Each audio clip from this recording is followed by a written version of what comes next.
Federal Public Service Commission past paper uprising valuation officer Federal Board of Revenue.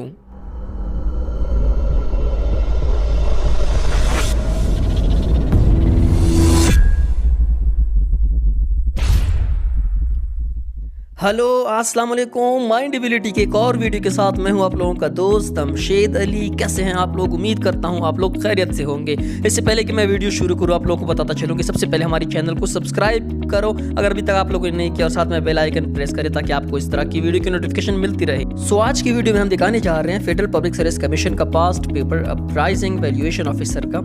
सो चलिए start करने से पहले आप लोगों को बता दूं कि आप अपनी सेटिंग में जाके अपनी जो वीडियो की सेटिंग है उसको हाई क्वालिटी पे करें ताकि आपको वीडियो क्लियर नजर आए और कोई मसला ना हो। अब आते हैं वीडियो की तरफ। तो सबसे पहले आप देख सकते हैं कि हमारे पास टोटल 100 MCQs है। एक साइड पे सारे सवाल है, दूसरे साइड पे उसके आंसर कीज दी हुई है कि क्वेश्चन 1 का क्या जवाब है, क्वेश्चन 2 का क्या जवाब है। सो आप लोग वीडियो देखें और अपने आने वाले टेस्ट में इस पास पेपर से फ़ायदा उठाएं। उम्मीद करता हूँ आप लोगों को इससे काफ़ी फ़ायदा होगा। So watch rest of the video.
पसंद आ रही होगी और आप लोगों को ये मेरी जमा करदा जितनी इन्फॉर्मेशन है ये काफ़ी आप लोगों के लिए फ़ायदेमंद साबित हो रही होगी। इस तरह जब भी आप लोगों का कोई टेस्ट होता है तो कोशिश करें कि कोई बुक या कोई नोट्स पढ़ने से पहले उसके पास्ट पेपर की स्टडी कर लें। अगर आपने पास्ट पेपर की स्टडी सही तरीके से कर ली तो वो टेस्ट आप इजीली क्लियर करवा सकते हैं। तो ये थी हमारी आज की वीडियो, उम्मीद करता हूँ पसंद आई ही होगी। अगर आप लोगों को हमारी वीडियो पसंद आई है और चैनल सब्सक्राइब नहीं किया तो अभी हमारे चैनल को सब्सक्राइब कर लें और साथ में बेल आइकन भी प्रेस कर लें। अब दीजिए अपने दोस्त शमशेद अली को इजाज़त। अपना बहुत सारा ख्याल रखें। अल्लाह हाफिज़।